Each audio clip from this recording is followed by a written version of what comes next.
How are you? I hope you all are well. In previous lecture, we were discussing about packing in solid. Packing in solid वहाँ पर हमने देखा था कि 2D और 3D में हमने पैकिंग पढ़ा था। यहाँ पे हम स्टार्ट करेंगे अपना नया टॉपिक, पैकिंग एफिशिएंसी।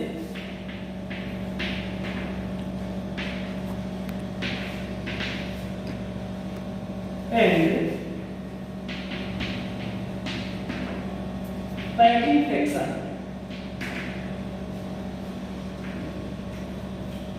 तो packing efficiency and packing fraction एक टर्म है, इसका मतलब क्या होता है? जैसे मान लो कि आपके पास कोई बॉक्स है और आप घर पे बोलते हैं कि इसमें क्या करिए, लड्डू भर दीजिए।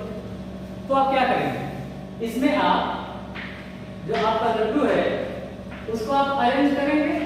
अरेंज करने के बहुत सारे तरीके होते हैं। आप उसको सिंपली अरेंज कर सकते हैं और आप उसको 3 डायमेंशनली भी अरेंज कर सकते हैं। अगर आप सिंपल अरेंज कर रहे हैं तो आप क्या होगा, पैरेलल पैटर्न जो होंगे एक दूसरे क्या होंगे, पैरेलल होंगे। तो आप पूरा जो आपका बॉक्स इसको भर रहे हैं, इसके बावजूद भी आप देख रहे हैं इसमें क्या हो रहा है, कुछ एम्प्टी स्पेसेस आपको देखने को मिल रहे हैं। यानी कि आपने बॉक्स को भरा, उसके बावजूद भी जो बॉक्स का वॉल्यूम है वो टोटल वॉल्यूम में ऑक्यूपाई नहीं किया, कुछ न कुछ एम्प्टी स्पेस है जिसको हम क्या बोलते हैं, वॉइड्स और एम्प्टी स्पेस। तो पैकिंग फ्रैक्शन या पैकिंग एफिशिएंसी के अंदर हम ये भी देखते हैं कि एक्चुअल में उस बॉक्स के अंदर जो ये एटम है वो कितने स्पेस ऑक्यूपाई किए हुए। तो आइए इसको हम डिटेल करते हैं। पहले इस टर्म को समझते हैं, पैकिंग फ्रैक्शन या पैकिंग एफिशिएंसी होती क्या है। तो पैकिंग और फ्रैक्शन की हम बात करें, पैकिंग फ्रैक्शन होता है volume occupied by atom upon total volume of units। ठीक है ना।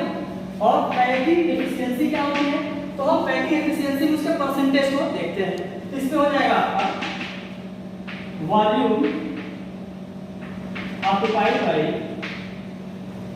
atom upon total volume of unit cell into 100।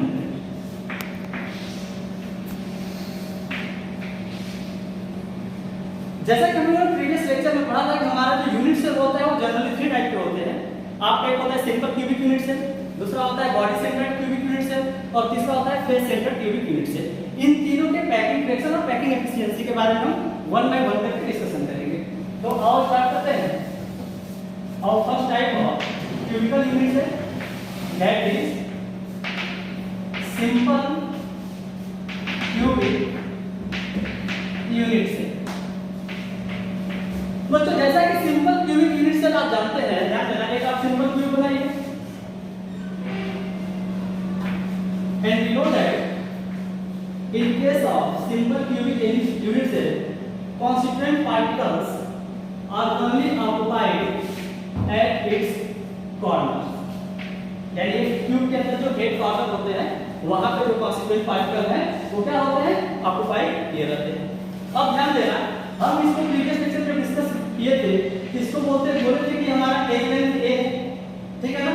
और चूंकि जब जो सॉलिड होते हैं उनके constituent particle बहुत पास होते हैं, यहाँ पे हम समझने के लिए कॉर्नर्स के एटम को रखे हैं, लेकिन एक्चुअल ये क्या होंगे, ये एक दूसरे को टच करते हैं, ठीक है ना।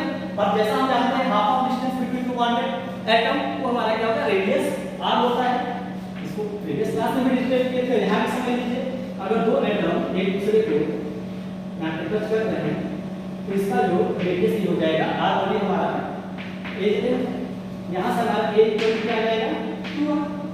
अब ध्यान देना, यहाँ पे अगर हम एज लेंथ की बात करें और unit cell equal to a, volume की बात करें, वॉल्यूम ऑफ यूनिट सेल, तो वॉल्यूम क्या होता है, length into breadth into height. यानी आपका ये भी ए है, ये भी ए है, ये भी ए है, यानी क्या आ जाएगा ए क्यूब।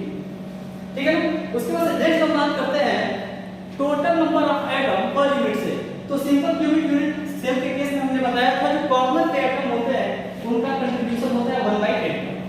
जैसे सपोज करिए आप जिस कमरे में बैठे हैं क्या है, क्यूब है। अब एक कॉर्नर पे एटम को रखो, अगर बॉल को रखो, एटम को ट्यूब करते हैं स्फीयर की फॉर्म, तो क्या होगा, एटम का कुछ हिस्सा इस रूम में, कुछ इसके पीछे वाले रूम में होगा। ऐसे ही दो बगल वाले रूम में टोटल 4 कंट्रीब्यूशन नीचे हो जाएगा और 4 कंट्रीब्यूशन ऊपर हो जाएगा। तो आपको हो जाएगा 1/8 × 8 = 1। ये पर प्रीवियस लेक्चर में डिस्कस हो चुका है।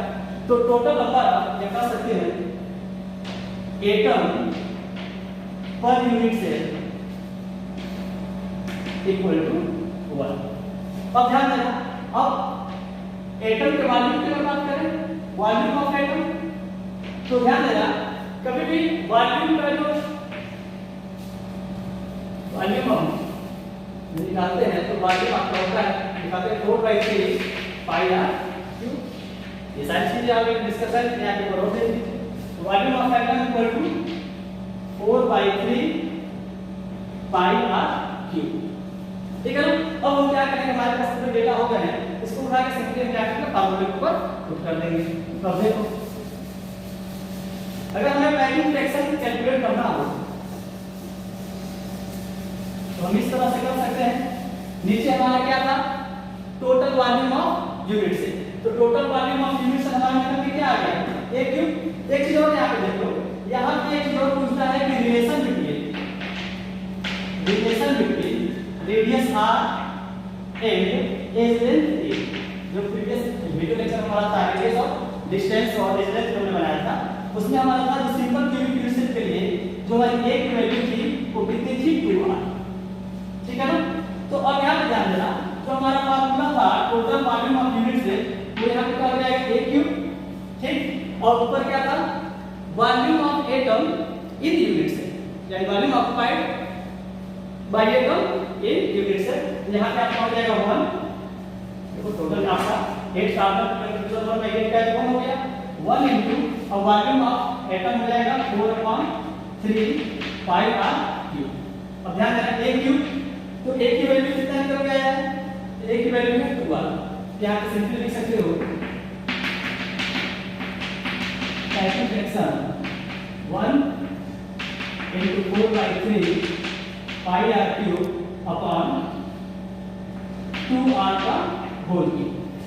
ध्यान देना अब इसको सिंपलीफाई करो, तो packing fraction equal to 4/3 into πr3 into अब 2 का क्यूब है तो क्या हो जाएगा, 2 इनटू 2 इनटू r। अब ध्यान देना यहाँ से r क्यूब से r क्यूब कैंसिल हो जाएगा। ठीक, यहाँ पे हो जाएगा 2 4 जा 2 2 जा 4 और इस 2 से ये 2 कैंसिल हो जाएगा।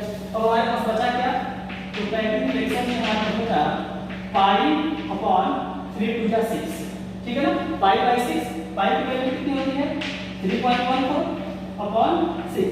इसको जब सॉल्व आउट करेंगे तो आ जाएगा 0.5। ठीक है ना, ये हमारा हो गया पैकिंग फ्रैक्शन। इसके बाद अगर हमने इसका पैकिंग एफिशिएंसी कैलकुलेट करना है तो करना कुछ नहीं है, पैकिंग एफिशिएंसी जिसको हम मल्टीप्लाई कर देंगे 100 से तो हमारा हो जाएगा 0.52 × 100 = 52%। यानी कि हमारा जो सिंपल क्यूबिक यूनिट सेल में जो हम सिंपली अरेंज कर दिए हैं इसमें केवल 52% बॉक्स को ही हमने भर पाया है। ठीक है ना। अब पूछ लेता है कि बताइए वाइड्स कितने होंगे, यानी एम्प्टी स्पेस कितना होगा, तो आपका दीजिए 100 - 52 = 48%। यानी कि in case of simple cubic unit cell आपका जो एटम जो ऑक्युपाई करते हैं स्पेस वो कितना होता है, 52%, और जो वाइड्स या एम्प्टी स्पेस होता है वो कितना होता है, 48% होता है। Now we start our second type of cubic unit cell, body center cubic unit cell. As we know that in case of body cubic unit cell, a body center cubic unit cell, the constituent particles are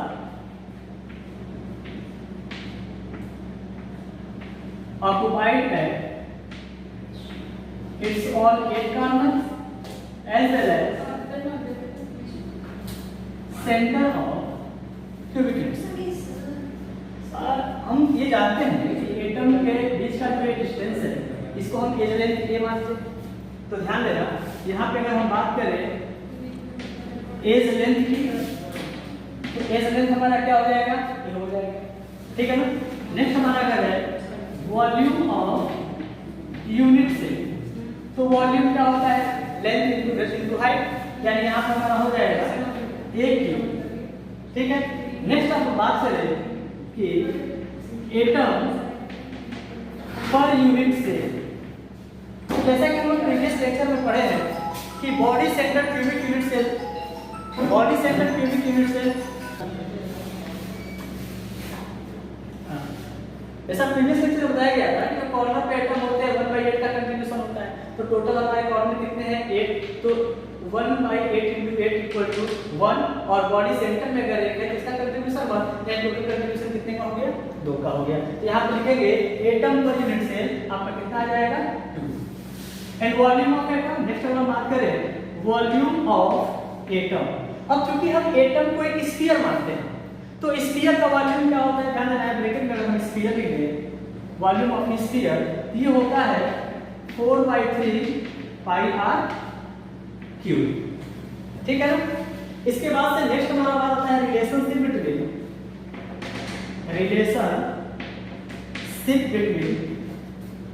atomic radius r and edge length a।